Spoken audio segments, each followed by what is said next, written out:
In this light, we believe that LTO Chief Guadis is being unfair in making unjust accusations to Dermalog sa pagturo po sa amin.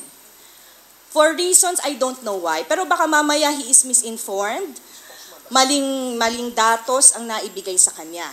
But these are unfair allegations.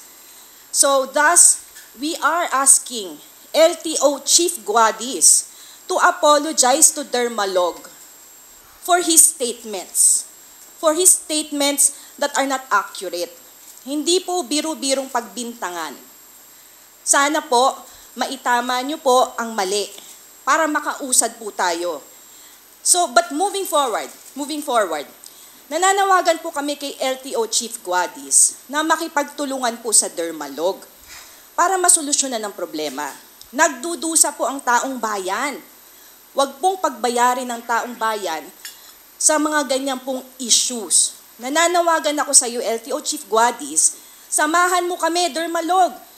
Bigyan natin ng solusyon ang problema. You know, we transmitted the reports to you.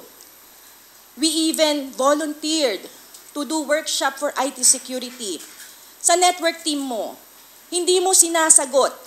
Bagkus, tinuturo mo kami, sinisisi mo kami, kahit na ang source ng problema ay galing sa iyong bakuran.